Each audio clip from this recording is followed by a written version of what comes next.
Merong nagsabi sa amin na may abandonadong klinik daw sa dulo ng bayan namin. Dati raw yung pagmamayari ng isang Japanese doctor noong panahon ng giyera. Siyempre, pinuntahan namin. Uy, perfect location to para sa final project natin sa film. Imaginein mo, totoong horror setting.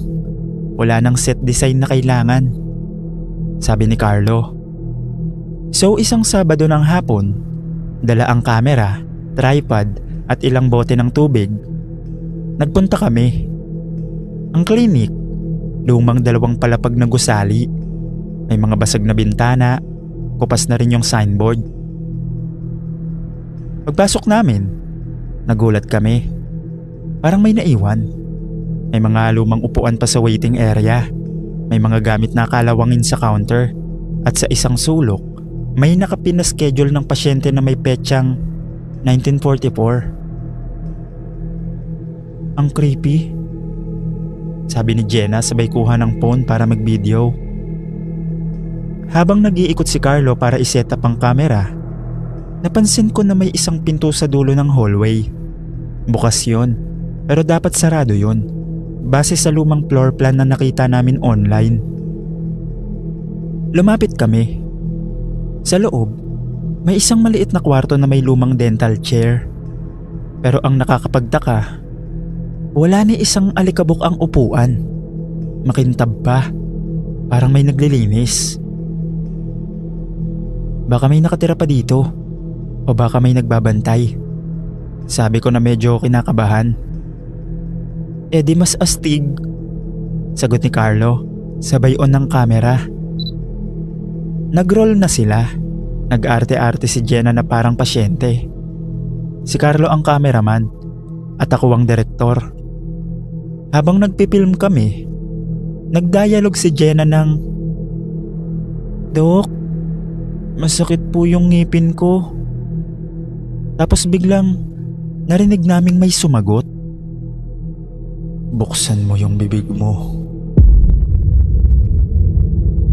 Napatigil kami nun. Tumingin kami sa isa't isa. Wala namang ibang tao sa kwarto. "Sinong nagsalita?" tanong ni Carlo, nanlaki ang mata. "Si Jenna ba?" tanong ko naman. Pero umiling si Jenna.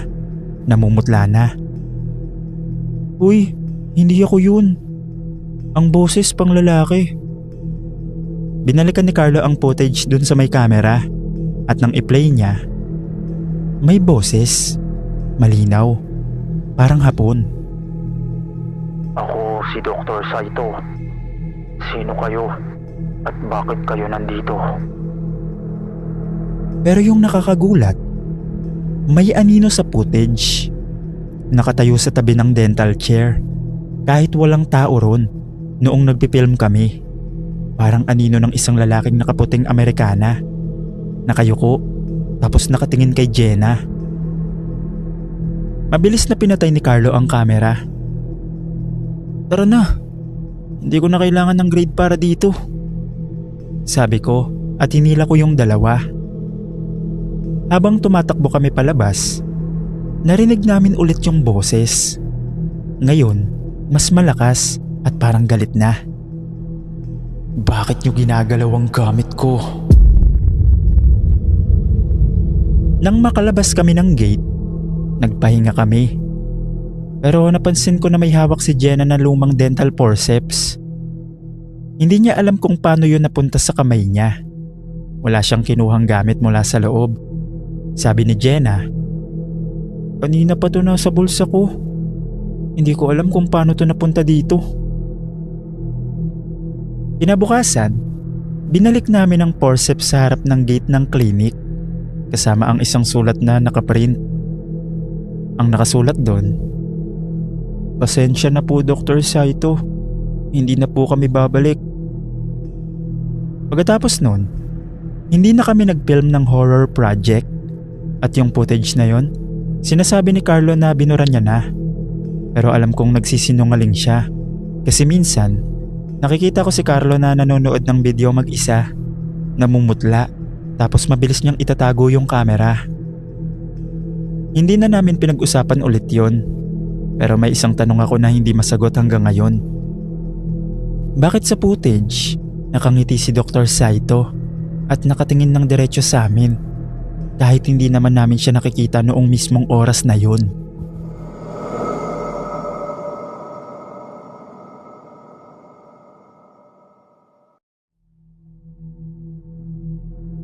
Kung tawagin ako sa klinik namin ay Doc Ray. Gusto ko lang ibahagi itong naranasan ko noong nakaraan lang at naguguluhan pa rin ako hanggang ngayon, lalo na dun sa nakita ko. Gabi na yun, mga 9:00 na.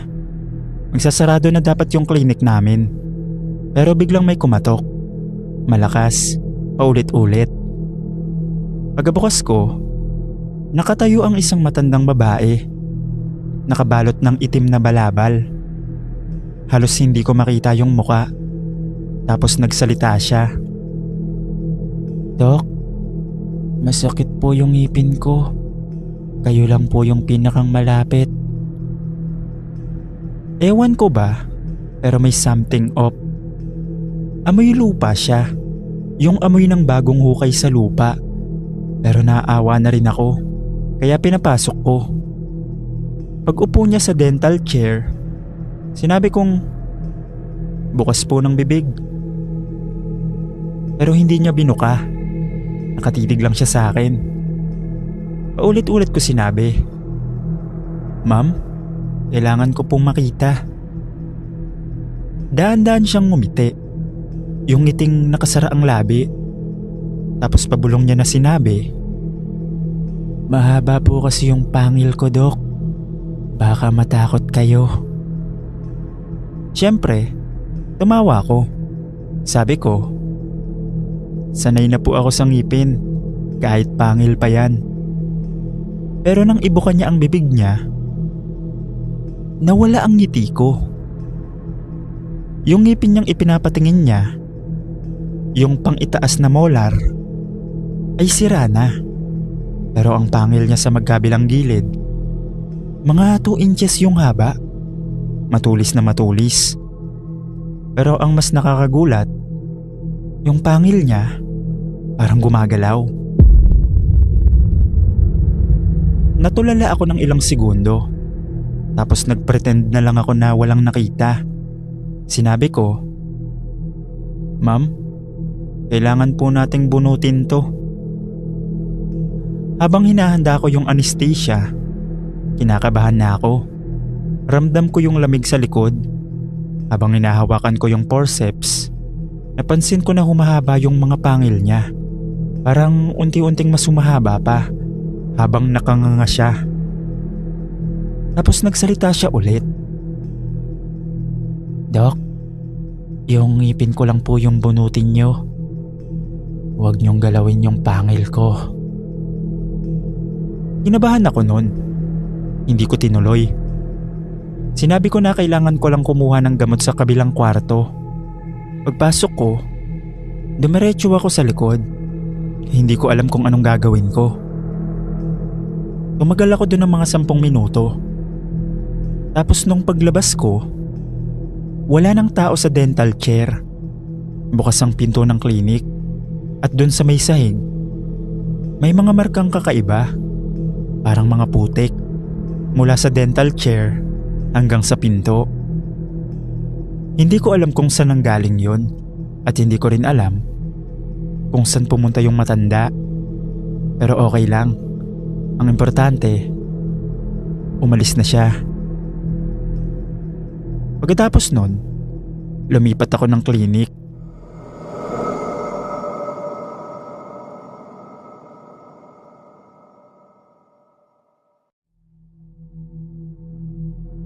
Magandang araw.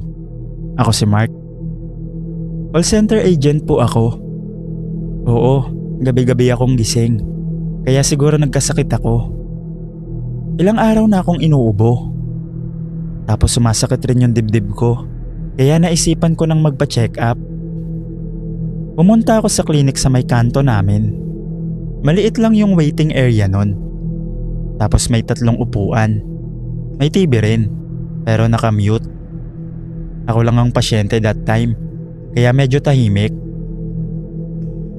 Hawak ko yung number ko. Number 10. Tumunog yung bell. Number 9. Walang sumagot. Tumunog ulit. Wala pa ring sumagot. Kaya tumayo ako at lumapit sa counter. Walang nurse. Tao po? Tawag ko. Pero wala pa ring sumasagot. Biglang tumunog yung telephone sa counter. Napatingin ako. Room 2. Nakalagay sa screen. Baka nandun yung doktor. Sabi ko. Pumunta ako sa hallway. Medyo madilim. May buzzing yung ilaw na parang masisira na. Hanggang sa makarating ako sa dulo. Nandun yung room 2. Pagpasok ko, may nakaupong lalaki sa loob. Naka white coat. Matanda na. May salamin. Pero walang stethoscope o kahit anong gamit sa mesa. Nakatitig lang siya sa bintana. Dok? Ako po yung pasyente. Number 10. Tumango siya pero hindi lumingon. Maupo ka. Sabi niya. Medyo kakaiba yung boses niya. Napaupo ako. Biglang lumamig yung paligid. Parang may nagbukas ng aircon ng sobrang lakas. Napatingin ako sa gilid. May anino akong nakita. Parang may dumaan sa tabi ng pinto. Dok, may iba pa po bang pasyente? Tanong ko. Ngumiti siya. Ikaw lang, pero may ibang sumusunod sa'yo. Natigilan ako. Ha? Ano pong ibig niyong sabihin? Biglang may humawak sa balikat ko. Sobrang lamig. Halos mapatalon ako. Paglingon ko, walang tao. Pero yung pinto, kumalabog. Parang may humampas mula sa labas. Nilingon ko yung doktor. Pero wala na siya. Yung upuan niya, wala nang laman. Yung white coat niya, nakasampay na lang dun sa pinto. Hindi ko naman siya nakitang nagtanggal nun. Natakot na ako. Tumakbo ko palabas ng room, diretso sa waiting area. Naka-off na yung TV. Walang tao sa counter. At yung number ko, yung resibo na may number 10, nawala sa kamay ko. Hindi ko alam kung nabitawan ko ba o kung saan napunta. Tumakbo ko palabas ng clinic. Paglabas ko, nakita ko yung totoong nurse. May dalang kape. Sir, okay lang po kayo? Pasensya na, naka-break lang kami. Kayo po ba yung number 9? Number 10 po ako, sabi ko. Naguluhan siya. Sir, number 9 lang po yung available ngayon. Wala pong number 10 ngayong araw. Natamimi ako. Pag uwi ko, may nakita kong papel sa bulsa ko.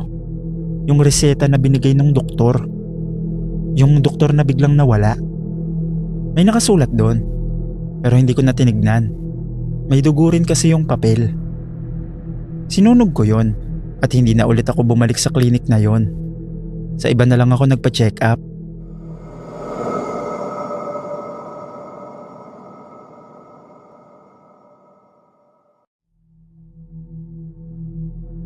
Ako si Mario. 3 araw pa lang akong nagtatrabaho sa bodegang yon. At sa totoo lang, hindi ko alam kung tatagal ba ako. Binigyan ako ng instruction ni Ginang Nelia. Siya ang tagapamahala. Mabait siya, professional.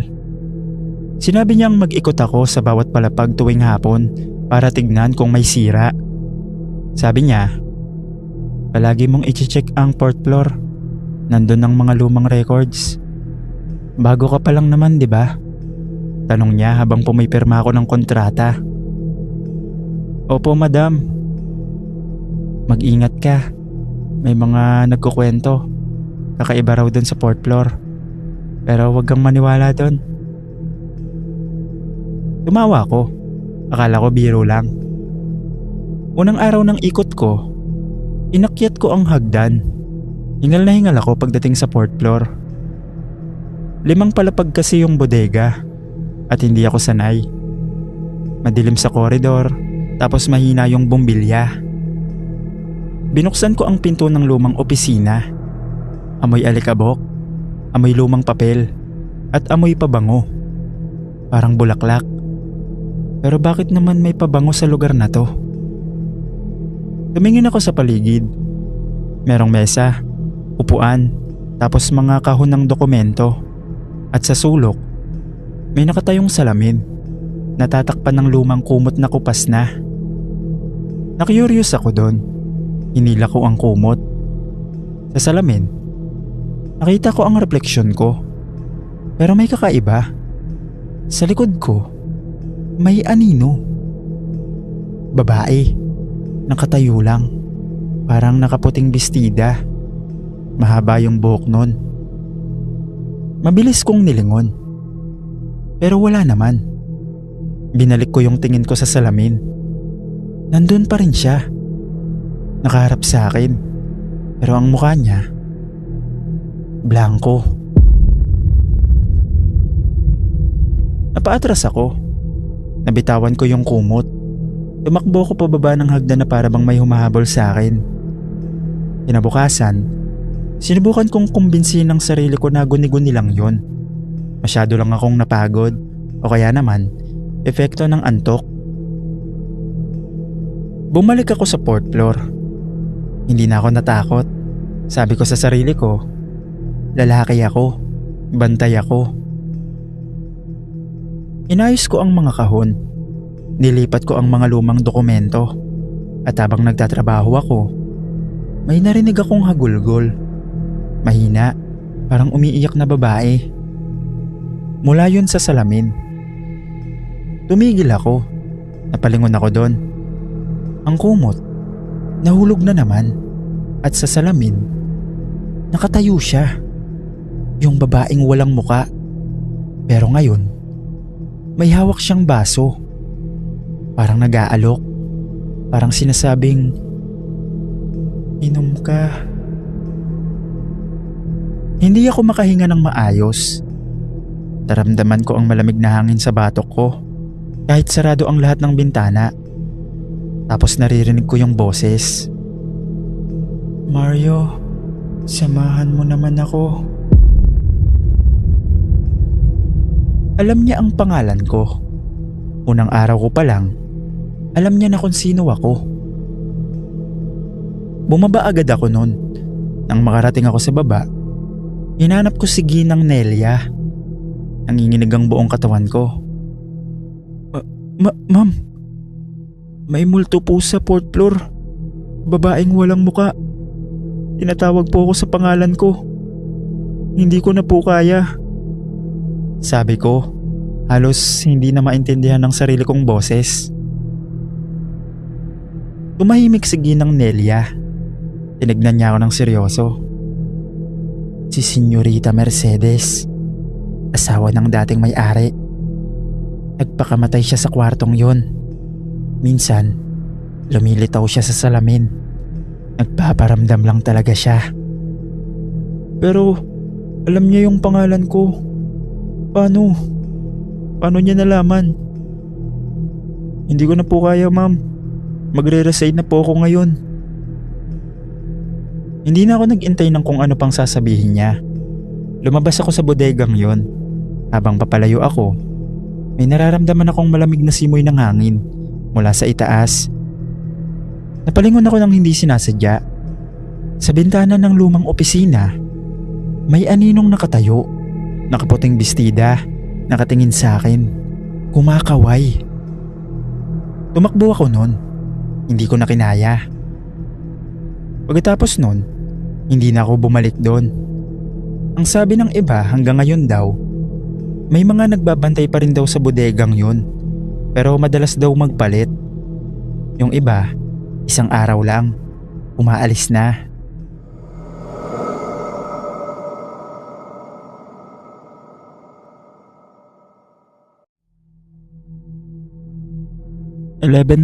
PM na.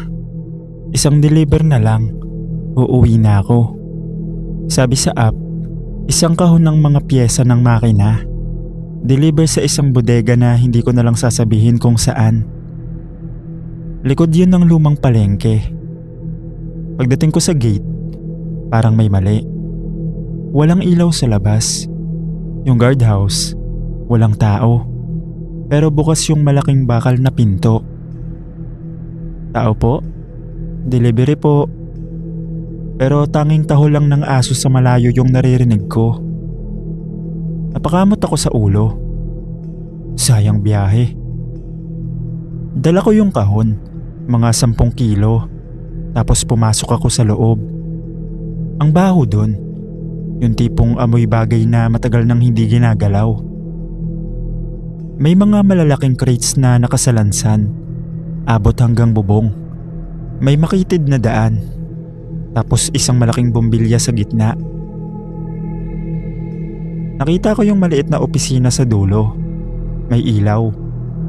Pinuntahan ko yon tapos kumatok ako. Ma'am? Sir? Delivery po. Pero walang sumagot. So pinasok ko. Walang tao. Pero may baso ng kape sa mesa. Mainit pa. Umuusok. Yung upuan, umiikot pa ng bahagya. So inisip kong baka may tao. Pero kinabahan ako. Alam mo yung pakiramdam na may nakatingin sa'yo? Dahan-dahan akong lumingon. Sa gitna ng bodega, sa ilalim ng nag-iisang ilaw, may nakatayo. Sigurado akong hindi yun tao. Parang tao ang porma niya. Pero mahaba ang mga kamay. Halos sumasayad sa sahig. Nakatalikod siya. Nakasuot ng parang basahan na mahabang damit. Yung ulo niya, masyadong malaki para sa katawan. At yung liig, parang nabali. Nakatagilid. Natagilan ako. Yung pakiramdam ko sa kahon, biglang bumigat ng sobra. Tapos nagsimula siyang gumalaw. Hindi yung normal na lakad. Yung katawan niya, parang natutunaw sa bawat hakbang. Tapos nabubuo ulit. Palapit siya ng palapit. Naririnig ko yung tunog. Parang buto na nagkikiskisan. Sa sobrang takot ko, napaatras ako. Nabagsak ko yung kahon. Nagkalat yung mga pyesa doon sa sahig. Umingay ng sobrang lakas. Napatigil siya. Tapos tumitig sa akin. Yung harap ng ulo niya, parang aso na may mahabang nguso. Hindi ko na alam yung gagawin ko nun. Kasi alam kong pupuntahan niya ako. At hindi ko alam kung anong mangyayari sa akin. Lumingon-lingon ako sa paligid. May nakita kong isang pinto sa kanan ko. Tapos sa taas nun, may nakalagay na exit. Kaya tumakbo ko doon. Paglabas ko, sa likod pala ng bodega. Tumakbo ulit ako. Tapos nakita ko yung motor ko. Yung pintuan ng bodega sa harap, nakita ko rin kusang nagsara. Hindi ko alam kung paano nangyari yon pero hindi ko na yun inisip. Nung nasa motor na ako, ini-start ko yung motor kahit takot na ako. Nung napaandar ko na, dumiretso na ako pa uwi. Hindi ko na inisip yung deliver na yon. Bahala sila.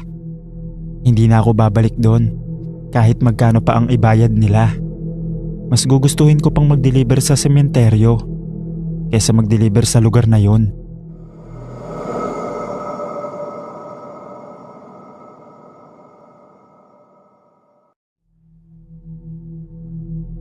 Hello Sir Dave, sana mapansin mo itong email ko.